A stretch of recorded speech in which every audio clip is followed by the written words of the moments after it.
வணக்கம். நம்ம நாலடியார்ல 39வது அதிகாரம் இல்லையா, கற்புடை மகளிர் அதை பார்த்துட்டு இருக்கோம். முதல் 5 பாடல்கள்ல கற்புடை மகளிராக மனைவியினுடைய கடமைகளாக என்னென்னலாம் இருக்கணும் அப்படிங்கறத பத்தின 5 பாடல்கள் பார்த்தோம். இன்னும் அடுத்து வரக்கூடிய 5 பாடல்கள்ல அதே மாதிரியான தன்மைகள் என்னென்ன சொல்லப்பட்டிருக்கு அப்படின்னு பார்க்கலாம். ஆனால் அடுத்து வரக்கூடிய 5 பாடல்கள் கொஞ்சம் வேறு விதமாக எழுதப்பட்டிருக்கு. முதல் 5 பாடல்கள் அந்த கடமைகள் எல்லாம் சொன்னாங்க. அடுத்த பாடல்கள் ஒரு தலைவியினுடைய ஊடலாக, மனைவியினுடைய ஊடலாக வரக்கூடிய பாடல்களாக. அப்ப பரத்தமை அதிகமா இருந்திருக்கு. பரத்தை நாடி போகக்கூடிய கணவனை பார்த்து பெண்கள் பேசுவதாக, மனைவி பேசுவது போல, அல்லது அவனுக்கு தூதாக வந்த பாணனை பார்த்து பேசுவது போல இருக்கக்கூடிய பாடல்கள் ஒரு சிலது இருக்கிறத, பின்னாடி இருக்கிறத நம்ம பார்க்க முடியும். சரி, 386வது பாட்டு. உள்ளத்து உணர்வுடையான் ஓதிய நூலற்றால் வள்ளன்மை பூண்டான்கண் ஒன்பொருள் தெள்ளிய ஆண்மகன் கையில் அயில்வாள் அனைத்தரோ நானுடையாள் பெற்ற நலன்.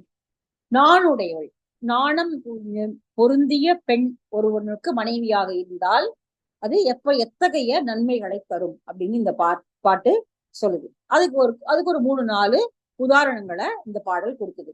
உள்ளத்து உணர்வுடையான் ஓதிய நூலற்றால். உள்ளத்து உணர்வு, அதாவது ஒரு நூலை படிப்பவன் வெறும்ன மனப்பாடம் பண்ணி படிக்காம அதை உணர்வு பூர்வமாக அதை நன்றாக உணர்ந்து படித்தால் அது எப்படி பொருளுடையதாக படித்தால் எவ்வளவு சிறப்பானதாக இருக்குமோ அந்த அளவுக்கு சிறப்பு. இது ஒரு ஓமை. அடுத்தது, ஒருவன் வள்ளன்மை பூண்டான் ஒன் பொருள். ஒருவனுடைய கையில நிறைய ஒன் பொருள், ஒள்ளிய, அதாவது பெருமை மிகுந்த பொருள் நிறைய இருக்கு. நிறைய அவன் கையில பணம் இருக்கு, செல்வம் குவிஞ்சிருக்கு. ஆனா அவன் மனசும் விசாலமானதாக இருக்கிறது. வல்லன்மை பூண்டான், வள்ளல் தன்மை உடையவனாக அவன் இருக்கிறான். இது நம்ம நிறைய இந்த மாதிரி பாடல்கள் பார்த்திருக்கோம். பயன்மரம் முன்னூர் பழுத்தற்றால் செல்வம் நயனுடையாள் கண் படில் ஊருணி நீர் நிறைந்தற்றே உலகவாம் பேரறிவாளன். அதாவது நிறைய பணமும் அவன்கிட்ட இருக்கணும், அவனுக்கு கொடுக்குற மனசும் இருக்கணும்.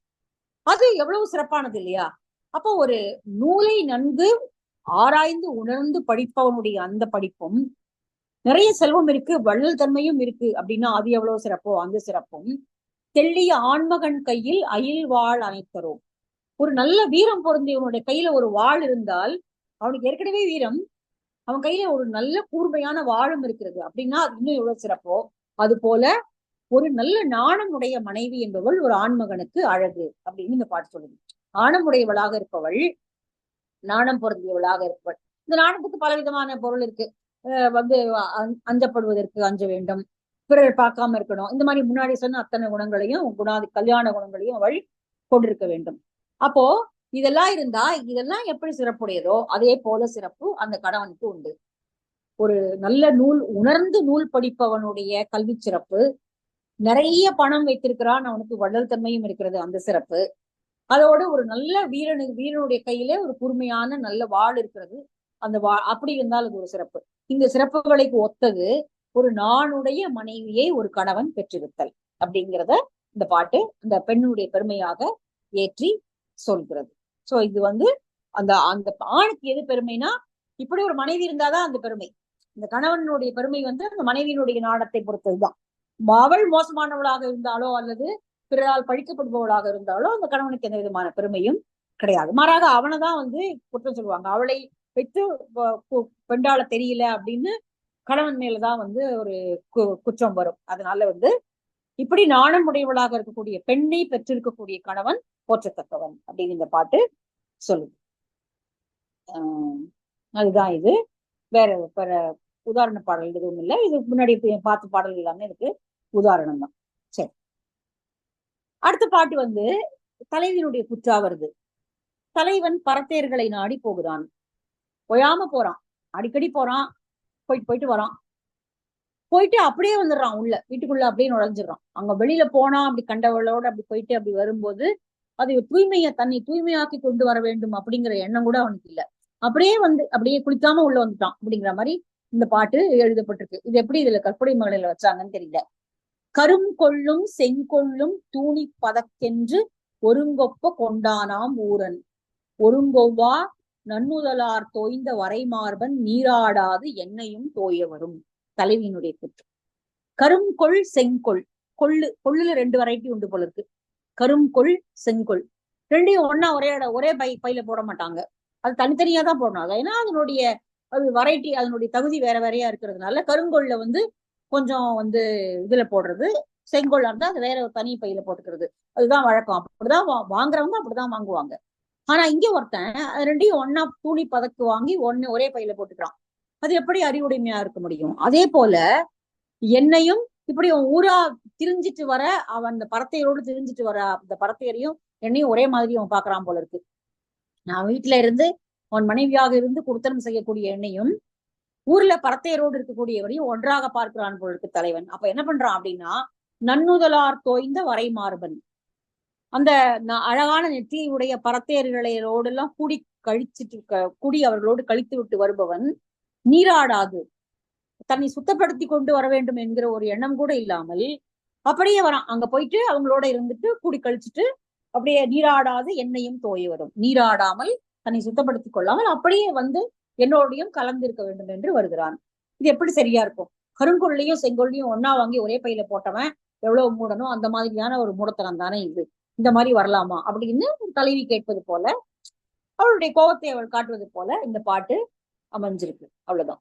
இப்ப வந்து அவன் ஏன் போனான், அவன் போறாமா, இப்படி அவன் போறது சரியா அப்படிங்கிற கேள்வி எல்லாம் ஒண்ணும் இல்லை இங்க. அவன் போறான், போயிட்டு வரவன் குளிக்காம உள்ள வரானே, அவன் குளிக்காம வரான் அப்படிங்கறதுதான் இங்க ஒரு இதுவா இருக்கு. எங்களோட அவன் இந்த மாதிரி போறவன் இப்படி வந்து என்னோடையும் வந்து சேர்ந்து இருக்கலாம் அப்படின்னு போறான். நீராடாதே என்னையும் பொருந்த வருகிறான். இது வந்து எப்படி சரியானதாக இருக்க முடியும் அப்படின்னு ஒரு தலைவி கேட்பது போல கேட்குது. அதாவது இதுக்கு கருத்து குறிப்பு என்ன சொல்லுது அப்படின்னா, குலமகளிர் தூய மனப்பாங்கு உடையவர். குலமகளிராக இருந்தால் அவர்கள் தூய மனப்பாங்கு உடையவர்களாக இருக்க வேண்டும். இங்க இந்த தூய்மைதான் முக்கியம், கணவனுடைய பரத்தமை முக்கியம் இல்ல. நீ போ, எப்படியாவது போ, ஆனா வரும்போது குளிச்சுட்டு வா அப்படிங்கிற மாதிரியான பொருள்படும்படியாக இந்த பாடல் எழுதப்பட்டிருக்கிறது. அதுக்கு கருத்து வேற. விளக்க உரையோட கருத்து என்ன சொல்லுதுன்னா, குலமகளிர் தூய மனப்பாங்கு உடையவர், குளிச்சுட்டு வந்தா பரவாயில்ல அப்படிங்கிற மாதிரி இந்த பாடல் சொல்லு. இதுல அவன் பரத்தையர்களை நாடி போகிறவன். அப்ப அவனுக்கு என்ன அடைமொழி? அவனுக்கு என்ன ஒண்ணும் கிடையாது. அவன் வந்து ஒண்ணும் இல்லை, அவன் கணவன் அவன் மகன் தான்.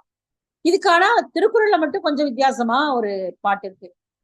அவனையும் பரத்தன் என்று சொல்வது போல ஒரு பாட்டு வரும். குறள்ல வந்து ஒரு பாட்டு வரும். பெண்ணியலார் எல்லோரும் கண்ணீர் பொது உண்பர் நன்னேன் பரத்த நின் மாறுது. எல்லா பெண்களும் அப்படி கொத்தி கிழிப்பது போல உன்னை பார்க்கிறார்கள், பரத்தனே உன்னை நான் தழுவ மாட்டேன் அப்படின்னு ஒரு தலைவி சொல்வது போல அமைந்த பாடல் குறள்ல இருக்கு. பரத்தையர் அப்படின்னு சொல்லக்கூடிய, பரத்தை அப்படின்னு சொல்லக்கூடியதற்கு எதிர்ப்பதமாக ஒரு ஆணை பரத்த என்று சொல்வதாக ஒரு வார்த்தை குறள்ல மட்டும்தான் வருது. அதுல வேற எந்த நீதி நூல்களோ எதுவும் அதை பயன்படுத்துற மாதிரி தெரியல. சோ இங்க வந்து குலமகளிருக்கு ஒரு தூய்மையான மரபுடையவர்கள், அவர்கள் மனப்பாங்கு உடையவர்கள் அப்படிங்கிறத இந்த பாட்டு சொல்றதா அவர் எழுதியிருக்கார். சரி, அடுத்தது இப்படி பரத்தையை நாடி போன ஒரு தலைவனுடைய பாணன், அவனுடைய தோழனாக இருக்கக்கூடிய பாணன் திரும்ப வீட்டுக்குள்ள வரலாமா, எப்படி வரலாம் அப்படின்னு கேட்பதற்காக அப்படி தூது விடுறது வழக்கம். அப்படி வருவான். வந்துட்டு வந்து எப்படி இருக்கு நிலைமை அப்படின்னு பார்த்துட்டு, தலைவி கோவமா இருக்காளா இல்லையா, திரும்பி இப்ப வரலாமா அப்படின்னு, அங்க போர் அடிச்சு போச்சு, அதனால திரும்பி வீட்டுக்கு வரணும் இங்க அப்படின்னு வீட்டுக்கு வரலாம் அப்படின்னும் போது அப்போ பாணன் எப்படி வருவான், வந்து பார்த்துட்டு அந்த சுச்சுவேஷன் எப்படி இருக்குன்னு பார்த்துட்டு போறதுக்காக வருவான் சூழலுக்கு. அப்போ அவனை பார்த்து தலைவி சொல்றா பாரி ஒரு பாடல் எழுதப்பட்டிருக்கிறது. எங்க கிட்ட வந்து நீதான் முக்கியம், உன்னையே நினைச்சிட்டு அங்க இருக்கான் அப்படின்னு ஏதாவது சொல்லியிருப்பான். உன்னதான் அங்க போனா கூட உனக்கு உன்ன நினைப்பாதான் இருக்கு அப்படிங்கிற மாதிரி ஏதாவது கதை விட்டுருப்பான். அதுக்கு இவ சொல்றா, நாங்க வந்து உடுக்கையினுடைய இடது பக்கம் போன்றவர்கள் தானே. உடுக்கையில வந்து ரெண்டு பக்கம் இருந்தாலும் வலப்பக்கம் தான் அதிகமா தட்டி ஓசை எழுப்பது வலது பக்கம் தான். இடது பக்கம் அதிகமா யாரும் தட்ட மாட்டாங்க. அது ஒரு நல்லா இருக்கு இல்லையா இந்த ஓமை. உடுக்கையினுடைய மத்தளத்துக்கு ரெண்டு பக்கம் இடி, அது நமக்கு தெரிஞ்சதுதான். ரெண்டு பக்கமும் இடி விழும். இப்ப ரெண்டு பக்கமும் பேச முடியாம சமாளிக்க முடியாம இருக்கிறவங்களுக்கு மத்தளத்துக்கு ரெண்டு பக்கமும் இடி அப்படின்னு சொல்றவங்க உண்டு. ஆனால் உடுக்கையில ஒரு பக்கம் தான் அடிப்பாங்க, அது வலது பக்கம் தான் அடிப்பாங்க, அதுக்கு பின்னாடி இருக்கக்கூடிய பக்கம் அடிக்க மாட்டாங்க. அப்ப உடுக்கை ரெண்டு பக்கம் இருந்தாலும் கூட ஒரு பக்கம் தான் பயனுடையது, இசை எழுப்பக்கூடியது. அப்ப நான் வந்து உடுக்கையினுடைய இடது பக்கம் மாதிரி தானே, நான் என்ன வலது பக்கமா? வலது பக்கம் தானே இசை வருகிறது. அந்த பரத்தையர் வந்து உடுக்கையினுடைய வலதுபுறம் போன்றவர்கள், அவகிட்டதான் அதிகமா போறான். அப்ப நான் வந்து பயன்படாத சும்மா ஷேப்புக்கு இருக்க போறியான ஒரு இடது பக்கம் தானே. என்ன வந்து ஏன் நீ பெருசா வந்து இது பண்ற, நீ உன்னோட வேலையை பார்த்துட்டு போ அப்படின்னு சொல்ற மாதிரி இந்த பாடல் வந்திருக்கிறது. கொடியவை கூறாதி பான, நீ கூறின் அடி பைய விட்டொதுங்கி சென்று துடியின் இடக்கண் அணையம் யாம் ஊரற்கு அதனால் வலக்கண் அணையார்க்கு உரை. என்றையான் சொல்ற, உடுக்கையினுடைய வலது கண் போல இருக்கால, அவகிட்ட தானே அதிகமா அவன் வந்து தன்னுடைய இசைத்தலை செய்து கொண்டிருக்கிறான், அவன்கிட்ட போய் சொல்லி என்கிட்ட சொல்லாததெல்லாம் அப்படின்னு சொல்லி பாணனே தலைவி சொல்வது போல இந்த பாடல். பாணனே கொடியவை கூறாதி, கொடியவை அப்படின்னா தலைமகனுடைய பிரிவு பற்றி அந்த மாதிரி, அவன் அங்க இருக்கான், அங்க அந்த அந்த பறத்தை வீட்டுல இருக்கான், இங்க இருக்கான் அப்படின்னு சொல்லக்கூடிய சில வார்த்தைகள். கொடியவை கூறாதி என்கிட்ட சொல்லாது, இந்த கொடிய வார்த்தைகளை என்னிடம் சொல்லாது. அவளுக்கே தெரியும் என்ன கொடிய வார்த்தை, அவளுக்கே தெரியும். அதனால அப்படி சொல்வதா இருந்தா அடி பைய விட்டொதுங்கி சென்று, ஏன்னா நீ பைய ஒதுங்கி அங்க அங்க போவல, அந்த பக்கம் போவல, அவங்க வீட்டுக்கு எல்லாம் போவல, அங்க போய் சொல்றது எல்லாத்தையும் என்கிட்ட இதெல்லாம் சொல்லாது. என்ன சொல்லான்னு தெரியல, ஆனால் என்கிட்ட இதெல்லாம் சொல்லாது. இதெல்லாம் வந்து சொல்லணும் அப்படின்னு ஏதாவது இருந்ததுன்னா உடுக்கையினுடைய வலது கண் போல இருக்கக்கூடிய பரத்தையிடம் சென்று சொல், இடது கண் போல அதிகம் பயன்படாது என்னிடம் வந்து சொல்லாதே. ஏன்னா இங்க வர்றது அப்படிங்கிறது வந்து ரொம்ப கொஞ்ச நேரம் தான், சொந்த வீட்டுக்கு வர்றது கொஞ்ச நேரம் தான், மற்ற நேரமெல்லாம் அவர் அங்கதான் இருப்பாரு.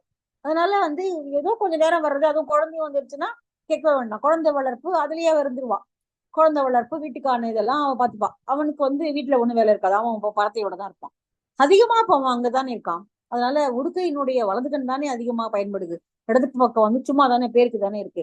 அது போல நானும் பேருக்கு இருக்கேன், அவ்வளவுதான். நீ வந்து அவட்ட போய் இதெல்லாம் சொல்லி என்கிட்ட சொல்லாது. துடியின் வழக்கண் போல் ஊழருக்கு பயன்படக்கூடிய பரத்தையிடம் போய் இதெல்லாம் நீ பேசிக்கோ, என்கிட்ட இதெல்லாம் சொல்ல வேண்டாம். உன்னுடைய இதெல்லாம் இந்த கதையளப்பெல்லாம் என்கிட்ட சொல்ல வேண்டியதில்லை அப்படின்னு சொல்வது போல இந்த பாடல் அமைஞ்சிருக்கு. அப்போ வந்து இது ஒரு ஆணினுடைய இதுதான் சொல்லுது நிலைமை. அந்த அப்ப நடந்த நிலைமை இதுதான். திருமணமாகி வீட்டுக்குள்ள வந்துட்டா அது கொஞ்ச நாள் இந்த குழந்தை பிறக்கிற வரைக்கும் அவ்வளவுதான். அதுக்கப்புறமா இந்த ஆணுடைய மனது பெரும்பாலும் பரத்தையர்களை நாடி போகும். வேற வழியே இல்லாம கோபம் வந்தாலும் என்னவா இருந்தாலும் பெண்கள் அதை பொறுத்து கொண்டு பேசாமல் இந்த மாதிரி வரக்கூடிய, இப்ப அந்த கணவன் கிட்ட இந்த கோபத்தை காட்ட முடியாது, காமிச்சாலும் அதுக்கு போஜனம் ஒண்ணும் கிடையாது. அதனால அவள் இப்படி தூதாக வரக்கூடிய இரவலர்கள், பாணர்கள், பாடினி இவர்கள் மேல கோபத்தை காட்டுறது போல பாடல்கள் நிறைய இருக்கு. சங்க இலக்கியத்துல நிறைய பாடல்களை பாணனை இழுத்து சொல்வது போல பாடல்கள் இருக்கின்றன. அந்த மாதிரி ஒரு பாட்டு தான் இது. சரி, அடுத்த பாடல் அடுத்த பாட்டு இதே மாதிரிதான். அவன் வருத்தப்பட்டு சொல்றான், அவன் மேல ஒரு ஈ பறந்து உட்கார்ந்தா கூட நான் அப்படியே நொந்து போயிடுவேன், அப்படியே மனசு ஒடிஞ்சு போயிடுவேன் நானே, அந்த அளவுக்கு எனக்கு அவன் மேல காதல். அவன் மேல ஒரு ஈ பறந்து உட்கார்ந்தா கூட என்னுடைய மனசு அப்படியே துடிச்சு போயிடும். அந்த அளவிற்கு நான் வந்து அவன் மேல காதல் கொண்டவளாக இருக்கிறேன். ஆனால் அவனுடைய மார்புகளில் வெப்பம் தோயும்படியாக அந்த பரத்தையர்கள் அவனை இருக தழுவி கொள்கிறார்கள். இதெல்லாம் கேட்கும் போது என்னோட நெஞ்சம் அப்படியே கொஞ்சம் போகுது அப்படின்னு ஒரு தலைவி சொல்வது போல ஒரு பாடல் எழுதப்பட்டிருக்கிறது. இது வந்து கற்பனை மகளிருக்கு ஏன் இந்த தலைப்புல இது வச்சிருக்காங்க அப்படின்னு புரியல. மேபி இதெல்லாமும் பார்த்துட்டும் அவன் பேசாம அவனுடைய கற்பனை மனைவியாகவே அவள் வாழறாள் அப்படின்னு சொல்றதுக்காக இருக்கலாம். சாய் பறிப்ப நீர் திகழும் தன்வயல் ஊரன் மேல் ஈ பறக்க நொந்தேனும் யானேமன் தீப்பறக்க தாக்கி முலை பொருத தன் சாந்து அணி அகலம் நோக்கி இருந்தேனும் நான். அப்ப எவ்வளவு கையற்ற நிலை, அவளுடைய கையற்ற நிலையை சொல்றான். நான் என்ன பண்ண முடியும், நான் பார்த்துட்டு சும்மா இருக்கேன், அவ்வளவுதான், ஒண்ணும் பண்ண முடியாது என்னால. அவன் மேல சாய் பறிப்ப நீர் திகழும், கோரை பொருட்கள் வளர்ந்து நிறைந்திருக்கக்கூடிய நீர்வளம் செறிந்த நாட்டினை உடையவனாகிய தலைவன் தன் வயலூரன் மேல், குளிர்ச்சியான வயல்கள் நிறைந்த அந்த தலைவன் மேல ஈ பறக்க, ஒரு ஈ பறந்து உட்கார்ந்தா கூட நொந்தேனும் யானைமன், என்னோட மனசு அப்படியே வலிச்சு போயிடும். அவன் மேல ஒரு ஈ உட்கார்ந்துச்சு அப்படின்னு சொல்லி மனசு வந்து வலிச்சு போயிடும் எனக்கு. அவனோட உடம்புல ஒரு சின்ன அப்படி ஒரு பொட்டு ஒரு ஈ கூட உட்காந்துடக்கூடாது அப்படிங்கிற மாதிரி நான் அவனை கண்ணும் கருத்துமாக பார்த்து அவ்வளவு காதலோடு இருந்தேன்.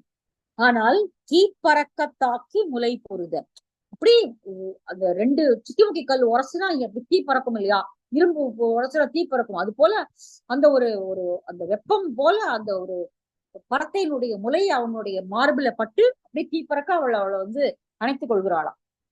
தீ பறக்க தாக்கி முலை பொருத தன் சார்ந்த அணி அகலம், அவனுடைய சந்தனம் பூசப்பட்ட அவனுடைய அழகிய மார்பை தீ பறக்கும்படியான வேகத்தோடு பரத்தையர்கள் கழுவிக் கொள்வதையும் நான் கேள்விப்படுறேன், பாக்குறேன். இந்த மாதிரி அவன் போயிட்டு வரான். நோக்கி இருந்தேனும் யான். இப்படி ஈ பட்டாலே வருத்தக்கூடிய ஒரு நிலையில இருந்த நானும் அதே நான் தான். இப்படி கண்டவளுடைய மார்பினை தழுவி வரக்கூடிய அவனை பார்த்திருப்பவளும் நான் தான். என்ன பண்ண முடியும்? என்னால என்ன செஞ்சிட முடியும்? இதை பார்த்தது போல நான் இதையே பொறுக்க முடியாம இருந்தேன். ஆனால் இதை நான் பொறுத்துதான் ஆகணும், ஒரு வழி கிடையாது எனக்கு. அதனால நான் பொறுத்து கொண்டு இதையும் பார்த்து கொண்டிருக்கிறேன் அப்படின்னு சொல்வது போல தலையர் பரத்தையர் மாட்டு விரிவும் ஆற்றிருத்தல் கொண்டு இது கற்புடை மகளிர் ஒழுக்கம் என்று கூறப்பட்டது. இது விளக்க உரை சொல்லுது. இந்த மாதிரி அவன் போயிட்டு வந்தா கூட அதையும் ஆற்றி இருத்தல் என்பது கற்புடை மகளிருக்கு அழகு. அதெல்லாம் ஒண்ணு பெருசா எடுத்துக்கூடாது. அதனால குலமகளிர் கருத்தை படிச்சிடுறேன். குலமகளிர் தம் கொழுனரது தகாத ஒழுக்கம் கண்டவிடத்தும் அவர் மீது அன்பு குன்ற பெறார். அவன் மேல அன்பு குறையவே கூடாது. ஈ உட்கார்ந்தாலும் துரத்தணும். அவனுடைய மார்பை பரத்தையர்கள் இருக புள்ளி ஒரு தீ பறப்பது போல புள்ளினாலும் அதே அன்போடு அவனிடம் நடந்து கொள்ள வேண்டும். அதுதான் கற்புடை மகளிருக்கு அழகு அப்படின்னு இந்த பாட்டு சொல்லுது. சரி, நிறைவு பாடல் இதே மாதிரி பாணன்கிட்ட சொல்ற மாதிரியே ஒரு பாடல். நாங்க நான் ஒண்ணும் அவனுக்கு பெரிய பயனுடையவள்லாம் இல்லை. பரத்தையர் மேல் கொண்டிருக்கக்கூடிய காதல் அளவுக்கு அவனுக்கு என் மேலதான் காதல் இல்லைன்னு எனக்கே தெரியும். அதனால என்கிட்ட சும்மா உன்னதான் நினைச்சிருக்கான் என்னதான் நினைச்சிருக்கான்லாம் சொல்லாது. இந்த மாதிரியான சால்ஜாப்பு வார்த்தைகளை தான் என்கிட்ட சொல்ல வேண்டாம். நான் கரும்பினுடைய கடைசியில இருக்கக்கூடிய நுனி இருக்கு இல்லையா, மேல இருக்கக்கூடியது கொஞ்சம் ருசிக்கும், கீழே இருக்கக்கூடியது ஒண்ணும் இல்லை, அது அடியில வேர் இருக்கக்கூடியது. அதுல ஒண்ணும் பெரிய ருசி எல்லாம் ஒண்ணும் இருக்காது. அப்படிதான் நானும் எனக்கு தெரியும். என்னுடைய நிலைமை இப்ப என்னன்னு எனக்கு தெரியும். நான் மனைவிதான், ஆனாலும் என்னுடைய நிலைமை என்ன, என்னை அவன் எந்த அளவுக்கு விரும்புறான் அப்படிங்கிறது எல்லாமே எனக்கு தெரியுங்கிறதுனால இந்த கதைகள் எல்லாம் என்கிட்ட சொல்லாது. பானா நீ போய் அவகிட்டே சொல்லு அப்படிங்கிற மாதிரி இந்த பாடல் எழுதப்பட்டிருக்கு. அரும்பவிழ் தாரினான் எம் அருளும் என்று பெரும் பொய் உரையலோ பான கரும்பின் கடைக்கண் அணையம் யாம் ஊரர்க்கு அதனால் இடைக்கண் அணையார்க்கு உரை.